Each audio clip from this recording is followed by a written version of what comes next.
আসসালামু আলাইকুম। আজকে আবার নতুন ভিডিও নিয়ে আপনাদের সামনে চলে এসেছি। আজকে আমি আপনাদেরকে দেখাবো ওয়ার্ডপ্রেস দিয়ে আমরা যে ওয়েবসাইটগুলো বানাই, সেই ওয়েবসাইটগুলোর জন্য কিভাবে আমরা একটি 404 পেজ বানাতে পারি। আসলে আমাদের 404 পেজ কেন প্রয়োজন? আমরা ধরেন আমাদের যে ওয়েবসাইটে যে লিঙ্কগুলো থাকে, আমাদের ওয়েবসাইটে যে পেজগুলো থাকে, যে পোস্টগুলো থাকে, এর বাইরেও যখন কেউ কোনো লিঙ্ক প্রবেশ করায় তখন তাকে একটি ব্ল্যাঙ্ক ওয়েবসাইটে নিয়ে যায় বা ওয়েবসাইট নট ফাউন্ড এরকম দেখায়, ঠিক আছে? তো এরকম না দেখিয়ে আমরা যদি চাই যে আমাদের ওয়েবসাইটে কেউ যখন এমন কোনো লিঙ্ক প্রবেশ করালো আমাদের ডোমেনের সাথে, যে লিঙ্কটা আমাদের আম, বর্তমানে নেই, ঠিক আছে, তাহলে তাকে যেন একটা স্পেসিফিক পেজে নিয়ে যায়। তো আমরা যদি একটু উদাহরণ দেই, যে ধরেন এই যে আমাদের যে ব্লগ ওয়েবসাইটটি আসছিল কিছুদিন আগে যেটি বানিয়েছি, এটিতে যদি আমরা আসি এবং যদি আমরা যে কোনো পোস্টে যদি আমরা যাই, তাহলে ধরেন আমাদের এই পোস্টটি দেখেন পিছনে কিন্তু আমাদের ডোমেনের সাথে একটি লিংক যুক্ত হয়েছে, ঠিক আছে? এখন আহ, কোনো একজন ইউজার আমাদের ডোমেনের সাথে এমন একটি লিংক কিছু একটা যুক্ত করলো যেটি আমাদের ওয়েবসাইটে নাই। যেমন ধরেন আমি এখানে লিখলাম কিছু একটা লিখে যদি আমি এন্টার পেজ দিই, এই যে দেখেন কোনো পেজ কিন্তু এখানে পাচ্ছে না। The page can not be found. তা আমরা চাচ্ছি যে এই পেজটি আছে, এইখানে এই পেজটি না গিয়ে আমাদের এমন একটি পেজ এখানে শো করুক যেটি আমরা কাস্টমাইজ করে সুন্দরভাবে সাজাই রাখবো। তো এই পেজটি আমরা কিভাবে বানাতে পারি সেটি আজকে আমরা দেখব। তো আপনারা যদি আমার চ্যানেলে নতুন হয়ে থাকেন অবশ্যই আমার চ্যানেলটি সাবস্ক্রাইব করবেন এবং তার পাশে থাকা বেল আইকনটি অন করে দিবেন। এবং ভিডিওটি ভালো লাগলে অবশ্যই একটি লাইক এবং একটি কমেন্ট করে জানিয়ে যাবেন ভিডিওটি কেমন লাগলো। তো চলুন শুরু করা যাক। তো আমরা আজকে যে 404 পেজটি বানাবো, এটির জন্য আমরা প্রথমে আমাদের ড্যাশবোর্ডে চলে যাব। আমরা এটি এলিমেন্টর প্রো দিয়ে বানাবো, সেহেতু আমরা হচ্ছে এখান থেকে এই যে এলিমেন্টরে যে টেমপ্লেট অপশনটি আছে, এখান থেকে আমরা চলে যাব প্রথমে হচ্ছে থিম বিল্ডারে। ওকে, আমাদের থিম বিল্ডারটি চলে আসছে। এখন এখান থেকে আমরা এই যে চলে যাব এই যে ইরোর 404 এই অপশনটিতে চলে যাব এবং এখান থেকে অ্যাড নিউতে ক্লিক করব। এরপরে এখানে অনেকগুলো ডেমো আছে, আপনারা যে কোনো একটি নিতে পারেন, এখান থেকে চুজ করতে পারেন। আমি এখান থেকে কোনো ডেমো চুজ করতেছি না, আমি এখান থেকে জাস্ট ক্রস করে দিব। আমাদের স্ট্রাকচারটা নামাই রাখি। এই যে এখন এখানে আমরা হচ্ছে আমাদের ডিজাইনটি করব। তা আমাদের ডিজাইনটি করার জন্য আমি প্রথমে এখানে একটি ভিডিও রাখবো। ভিডিওটি রাখার জন্য আমি জাস্ট এখান থেকে প্রথমে একটি কন্টেনার নিয়ে নিই। কন্টেনারটি নেয়ার পরে আমাদের কন্টেনারের উইডথটিকে করে দেব 1250। যেহেতু আমরা আগে থেকে এখানে 1250 দিয়ে এই ওয়েবসাইটটি ডিজাইন করেছি, সেটা এখানে আমরা 1250 দিয়ে দিলাম। এরপরে আমি এর ভিতরে হচ্ছে আরেকটি কন্টেনার নিব। ওকে, এখানে আমি ভিতরে যে কন্টেনারটি নিয়েছি, এই কন্টেনারের হচ্ছে আম, এখান থেকে আমি চলে যাব স্টাইলে। স্টাইলে গিয়ে এই যে এখানে চলে যাব আমি ভিডিও সেকশনে। ঠিক আছে, ভিডিও সেকশনে যাওয়ার পরে আমাদেরকে এখানে আমাদের ভিডিও লিঙ্কটা দিতে হবে। তা আমরা এখন ভিডিও লিঙ্ক কোথায় পাবো? আপনি এখানে বিভিন্ন জায়গা থেকে হচ্ছে ভিডিও আপলোড করে সেখান থেকে লিঙ্ক নিয়ে আসতে পারেন। যেমন আপনার ভিডিওটি আপনি ইউটিউবে আপলোড করে সেই লিঙ্কটি নিয়ে আসতে পারেন। কিন্তু আমরা হচ্ছে আমাদের যে হোস্টিং আছে সেখানে ভিডিওটি আপলোড করে সেখান থেকে লিঙ্কটি দিব। এজন্য আমি আবার চলে যাব আমাদের ড্যাশবোর্ডে। ড্যাশবোর্ড থেকে এখান থেকে চলে যাব মিডিয়াতে।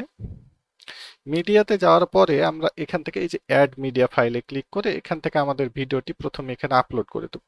এই যে আমাদের ভিডিওটি কিন্তু এখানে আপলোড হয়ে গেছে। এখন আমি এই যে ভিডিওটিতে ক্লিক করব। ক্লিক করলে এই যে আমাদের ভিডিওটি চলে আসছে। এইখান থেকে এই যে এখানে কপি ইউআরএল আছে, এখান থেকে আমি কপি করে নেব ভিডিওর লিঙ্কটা। এরপরে চলে যাব আমাদের এইখানে, এখানে এসে আমাদের এই যে ভিডিওর লিঙ্কটা এখানে বসাই দেবো জাস্ট। এই যে আমাদের ভিডিও কিন্তু এখানে চলে আসছে। এখন এখান থেকে আমি এটার হাইটটাকে আমি বাড়াই দেব। এখান থেকে হাইটটাকে আমি বাড়াই দিলাম। হাইটটাকে বাড়াই দিলে এই যে আমাদের ভিডিওটি কিন্তু এখানে সুন্দরভাবে কিন্তু এখন দেখা যাচ্ছে। আমরা এখানে আমাদের ভিডিওটি বসানো শেষ। এখন আমরা এখান থেকে এই যে প্লে অন মোবাইল এটি অন করে দেব, তাহলে মোবাইলেও এই ভিডিওটি প্লে হবে। তাছাড়া কিন্তু ভিডিওটি মোবাইলে প্লে হবে না। ঠিক আছে। এরপরে আমরা এখানে কিছু টেক্সট অ্যাড করব। এই জন্য হচ্ছে আম, এখান থেকে আমরা এখানে এই যে হেডিং উইজেটটি আমরা এখানে নিয়ে আসব। আমরা এই কন্টেনারের ভিতরে না নিয়ে আমরা কন্টেনারের বাইরে নিব। এই জন্য প্রথমে এটিকে নিয়ে কন্টেনারটিকে ক্লোজ করে দিই, আবার কন্টেনারটিকে যদি আমরা এখান থেকে উঠাই দিই, তাহলে এই যে টেক্সটটি কিন্তু আমাদের এখন আহ, এখানে বাইরে চলে আসছে। এরপরে জাস্ট আমি এখানে কিছু টেক্সট অ্যাড করে দেব। এটিকে চেঞ্জ করে, যে এখানে চেঞ্জ করে এই যে ওপস পেজ নট ফাউন্ড, এই টেক্সটটি আমি এখানে অ্যাড করে দিয়েছি। এখন এটিকে সেন্টার করে দিয়ে আমি জাস্ট ফন্টটিকে আমরা এখানে চেঞ্জ করে আমরা যে কোনো ফন্ট দিতে পারি। আমি যদি এখানে ওয়াজল্ট দেই, ওয়াজল্ট দিলাম এবং ফন্টের সাইজটা আমি এখান থেকে বড় করে দেব। ওকে, ফন্টের সাইজ আমি এখানে 75 রাখছি। যেভাবে আছে থাক। এরপরে জাস্ট আমি কালারটি এখান থেকে ব্ল্যাক করে দিতে পারি, বা রেড করে দিতে পারি, রেড করে দিতে পারি, উম, বা ব্ল্যাকই থাক, ব্ল্যাকই সুন্দর লাগতেছে। এরপরে আমি এই যে ফন্টের উপরে, টেক্সটের উপরে আমি জাস্ট কিছু মার্জিন দিয়ে দেব। আমি এখানে 50 পিক্সেল মার্জিন দিলাম। এরপরে আমি এখানে একটি হচ্ছে টেক্সট এডিটর নিব, এখানে কিছু টেক্সট বসাবো। আমি জাস্ট টেক্সটগুলো পরিবর্তন করে ফেলি। এখান থেকে হচ্ছে আমাদের টেক্সটগুলো পরিবর্তন করে এটিকেও আমি সেন্টার করে দেবো, এবং এখানে আমি ধরেন পপেন্স নিলাম। আপনারা আপনাদের প্রয়োজন মতো ফন্ট এখানে ইউজ করতে পারেন। আমি এখানে 16 পিক্সেল রাখলাম সাইজ, এবং এটি যেমন আছে, কালার যেটা আছে ঠিক আছে পারফেক্টলি। এরপরে এর নিচে আমি একটি বাটন ইউজ করব। এই যে এখানে একটি বাটন দিলাম, এখানে লিখে দিব হচ্ছে গো টু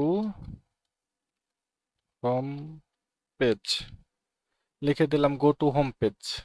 এরপরে এই যে লিঙ্কের এখানে আমাদের হোম পেজের লিঙ্কটি যেটি আছে দিয়ে দেবো। এখান থেকে আমি দিয়ে দিতে পারি যে সাইট ইউআরএল। সাইট ইউআরএল এ দিলে একবারে হোম পেজে যেটি থাকবে সেই পেজে আপনার এই বাটনে ক্লিক করলে সেখানে নিয়ে যাবে। এরপরে আমি জাস্ট এখান থেকে বাটনটিকে স্টাইল করে দেবো, ফন্ট দিয়ে দেবো ওয়াজল্ট। ওয়াজল ফন্টের সাইজ আমি এখান থেকে 20 দিতে পারি, বা আরো বাড়াই দিতে পারি। যেহেতু আর কিছু নাই, 35 করলাম। বাটনের কালার আমি এখান থেকে চেঞ্জ করে ব্লু করে দিলাম। টেক্সট যেমন আছে থাক। আমি বর্ডার রেডিয়াস একটু দিয়ে দেবো, 25 পিক্সেল বর্ডার রেডিয়াস, বা 50 পিক্সেল দিতে পারি।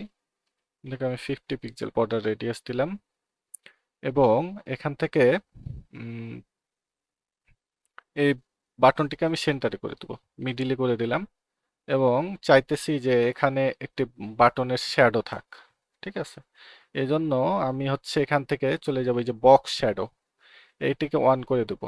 অন করে দিলে এই যে শ্যাডো চলে আসছে। এখন আমি এটিকে একটু এই পাশে করব, এবং এটিকে একটু এই পাশে করে এই যে নিচের দিকে নিয়ে আসবো, এবং ব্লারটাকে কমাই দেব।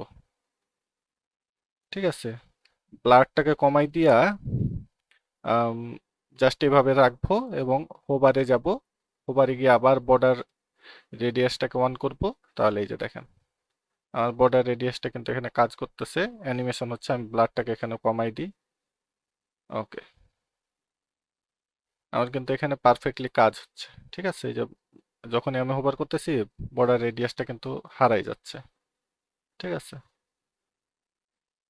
আমার কাজ মোটামুটি শেষ। এরপরে আমাদের কোনো কাজ নাই। এখন জাস্ট আমরা এই পেজটিকে এখন আমরা পাবলিশ দিব। পাবলিশ দিয়ে এখানে এই যে কন্ডিশন হিসেবে 404 পেজ থাকবে, এবং সেভ অ্যান্ড ক্লোজ করে দেবো। তাহলে আমাদের পেজটি কিন্তু এখন হয়ে গেছে। এখন যদি আমরা আমাদের হচ্ছে এখান থেকে যদি আমরা হোম পেজে যাই, হোম পেজে যাওয়ার পরে আমরা যদি আমাদের হোম পেজের সাথে যে কোনো কিছু একটা যুক্ত করে যদি আমরা এন্টার পেজ দেই, তাহলে এই যে দেখেন আমাদের যে 404 পেজটা আমরা বানাইছি সেখানে কিন্তু আমাদের নিয়ে আসতেছে। ঠিক আছে। এখন যদি এই যে হোম পেজে ক্লিক করি তাহলে আবার আমাকে হোম পেজে কিন্তু ফেরত নিয়ে আসবে। তো আমাদের 404 পেজটি আরেকটু আমরা কাস্টমাইজ চাইলে করতে পারি। যেমন আমাদের মেন ইটি ধরে আমরা বটমে একটু 100 পিক্সেল মার্জিন দিয়ে দিব, 100 পিক্সেল, এবং পাবলিশ দেব। এখন যদি আবার দেখি আমরা আমাদের 404 পেজটি, এখান থেকে আমরা আমাদের লিঙ্কের পরে কিছু একটা দিয়ে যদি আমরা এন্টার দেই, ওকে, এই যে আমাদের 404 পেজটি চলে আসছে এবং এই যে আমাদের হোম পেজটি এখান থেকে। তো আমাদের আজকে এই যে শর্ট ভিডিওটি ছিল, আপনাদের এই ছোট্ট একটি বিষয় দেখানোর ছিল। তো ভিডিওটি কেমন লাগলো? ভিডিওটি যদি আপনাদের উপকারে এসে থাকে তাহলে অবশ্যই একটি কমেন্ট করবেন এবং একটি লাইক করবেন। আপনারা যে কোনো প্রবলেম নিয়ে আমাকে নক দিলে আমি আপনাদের হেল্প করার চেষ্টা করব। এর পাশাপাশি আপনারা আমাকে ফেসবুকে ফলো দিতে পারেন এবং আমার চ্যানেলটি সাবস্ক্রাইব না করে থাকলে অবশ্যই আমার চ্যানেলটি সাবস্ক্রাইব করবেন। ধন্যবাদ সবাইকে। আসসালামু আলাইকুম।